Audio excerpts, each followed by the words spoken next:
आप सभी का स्वागत है। आप देख रहे हैं सप्ताह का सबसे चर्चित और दमदार शो खबर में दम है। आज सबसे पहले बात होगी जोधपुर के अनीता चौधरी हत्याकांड की, क्योंकि मुख्य आरोपी गुलामुद्दीन को पुलिस ने गिरफ्तार किया है। इसका नेपाल कनेक्शन आखिर क्या है, यह हम आपको बताएंगे। तो वहीं सियासत की भी बात करेंगे कि कैसे आखिर उपचुनाव में वोट के लिए नेता कुछ भी करने पर उतारू हैं। तो वहीं वक्फ बोर्ड को लेकर के भी सियासत चल रही है। बाबा बागेश्वर के दरबार में कैसे लाइव चमत्कार हुआ वो हम आपको दिखाएंगे। बने रहिए हमारे साथ और शुरू करते हैं आज का खबर में दम है।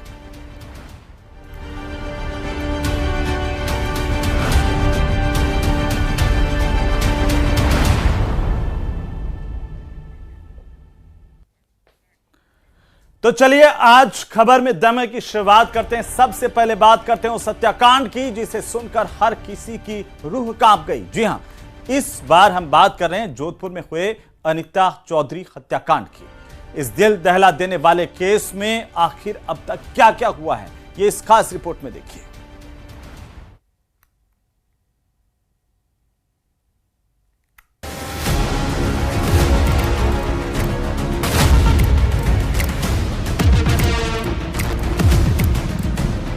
शातिर किस्म का अपराधी है, गैर पुरानी की वारदातें भी इसने की है, तो इसे पता है कि क्या करना है क्या नहीं करना है।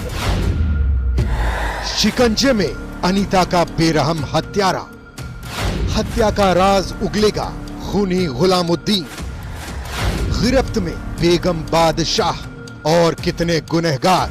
कैसे किया, कहां किया और कोई था नहीं था, क्या उद्देश्य था, ये सारी चीजें पूछताछ के बाद ही स्पष्ट होंगी।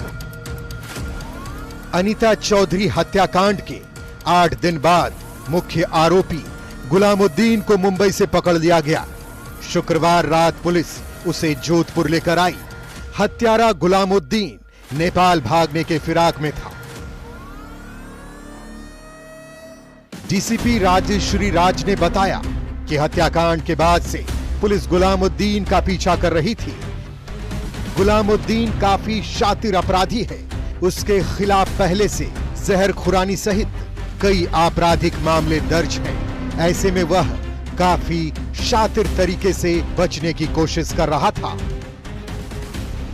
ये बहुत ही शातिर किस्म का अपराधी है।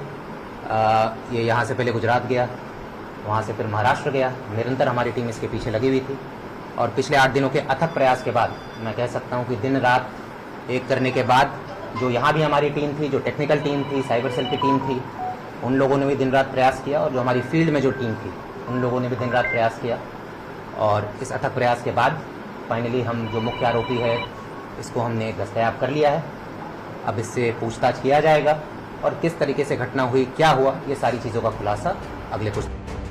पुलिस ने गुलामुद्दीन को पकड़ने के लिए 500 से ज्यादा सीसीटीवी खंगाले। उन्होंने बताया कि गुलामुद्दीन मुंबई से भी फरार होने वाला था। पुलिस ने बताया कि गुलामुद्दीन नेपाल जाने की तैयारी कर रहा था। पुलिस को उसके पास से भारत से फरार होने के कई सुराग मिले हैं। मुंबई सेंट्रल जो रेलवे स्टेशन है वहां से हमने इसे दस्तयाब किया है। जैसा मैंने बताया कि ये काफ़ी शातिर किस्म का अपराधी है। बिल्कुल अपना फ़ोन भी नहीं इस्तेमाल कर रहा था और अगर कभी कुछ इस्तेमाल हुआ तो भी हॉटस्पॉट का इस्तेमाल कर रहा था। सीसीटीवी से भी बच रहा था। करीब 400 से 500 सीसीटीवी फुटेज का हमने विश्लेषण किया है और निरंतर इसके पीछे टीम लगी रही और कल मुंबई सेंट्रल से इसे हमने दस्तयाब भी किया।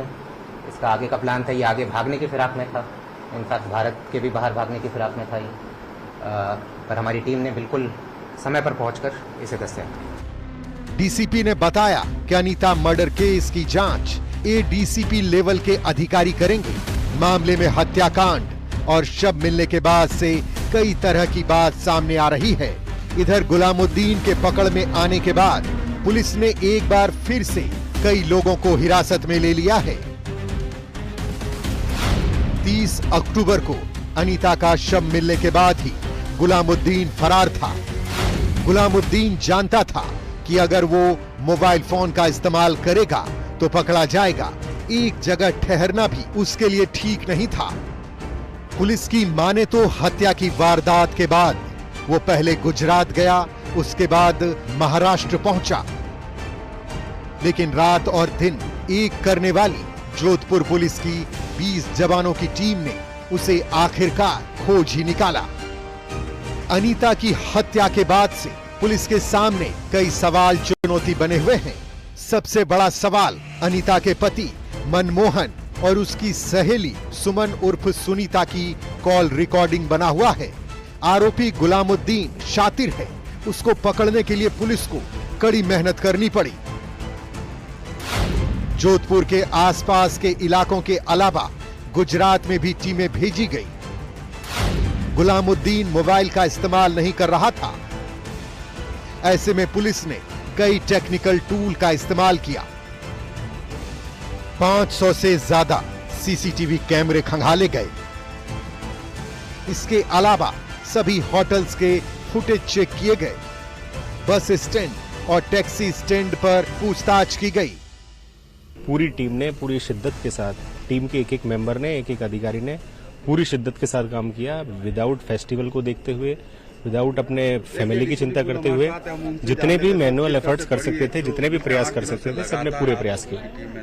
सर, लगातार ये चल रहा था, एक जगह ठहरा नहीं, तो ऐसे में कहाँ आपने जो है दबी से दी? जितनी भी सर्चिंग हो सकती थी, जो भी इसका एक एरिया, ज्योग्राफिकल एरिया कवर हो रहा था, पर्टिकुलर उस एरिया में हमने टीमें बना दी थी और जहां भी इसका मूवमेंट था हम नजर रखे हुए थे और अंतोगत्वा जिस भी पॉइंट पर ये स्टेबल हुआ, तुरंत हमने दबिश दी, इसको दस्तयाब कर लिया। अनीता जोधपुर के सरदारपुर इलाके में ब्यूटी पार्लर चलाती थी। 26 अक्टूबर की दोपहर वह अपने ब्यूटी पार्लर को बंद कर एक रिक्शे में बैठकर गंगाना इलाके के लिए निकली थी। इसके बाद से उसका फोन बंद था। पति ने एक दिन बाद 27 अक्टूबर को सरदारपुरा थाने में गुमशुदगी दर्ज करवाई थी। सीसीटीवी कैमरे की फुटेज और लोकेशन के आधार पर पुलिस ने आरोपी गुलामुद्दीन की पत्नी आबिदा को हिरासत में लेकर पूछताछ की तो हत्या के मामले का खुलासा हुआ था। 30 अक्टूबर की रात पुलिस को गुलामुद्दीन के घर के पास 10 फीट गहरे गड्ढे में 6 टुकड़ों में एक बोरे में भरी अनीता की लाश मिली थी। आबिदा ने खुद को बेगुनाह बताया था। मैं इसमें शामिल नहीं हूँ, मैं मेरी बहन के घर थी, मैंने मर्डर नहीं किया है। तो मर्डर किसने किया है? गुलामुद्दीन को पता है, गुलामुद्दीन को पता है। पुलिस को 26 अक्टूबर का एक सीसीटीवी फुटेज मिला जिसमें अनीता पीला सूट पहने नजर आ रही थी। अनीता अपने ब्यूटी पार्लर से निकलकर एक ऑटो में बैठकर जाती हुई नजर आ रही थी। पुलिस को 29 अक्टूबर का सीसीटीवी फुटेज भी मिला था। इसमें गुलामुद्दीन जोधपुर जंक्शन के पास एक्टिवा पर बैठकर जाते हुए नजर आ रहा था। गुलामुद्दीन ने यहाँ एक दुकान से बैग भी खरीदा था। शुक्रवार को पुलिस गुलामुद्दीन की निशानदेही पर उसके घर पहुंची थी, जहां से कई अहम सबूत इकट्ठा किए गए थे। घटनास्थल निरीक्षण कंटिन्यूसली, जैसा कि हमारे को आदेश दिए जा रहे हैं और जैसा कि हम समझते भी हैं, इस तरह का घटना है, गंभीर अपराध है और जो मोडस ऑपरेंडी रही है इसके अंदर, उसके अंदर बार बार घटनास्थल का गहन निरीक्षण अति आवश्यक है। समझना कि कैसे घटनाक्रम किया गया है, क्या हुआ होगा, उसको समझने के लिए हम बार बार प्रयास हालांकि करते रहे हैं कि परिवादी जो है उसकी मौजूदगी में ही घटनास्थल निरीक्षण हो। अनीता के मर्डर के 9 दिन बाद भी उसके शव का अंतिम संस्कार नहीं हुआ। परिवार मुआवजा और सीबीआई जांच की मांग को लेकर धरने पर बैठा है। इधर गुलामुद्दीन के पकड़े जाने के बाद पुलिस उससे पूछताछ करेगी, जिसके बाद हत्याकांड की पूरी गुत्थी सुलझेगी। Bureau report, news 18 Rajasthan.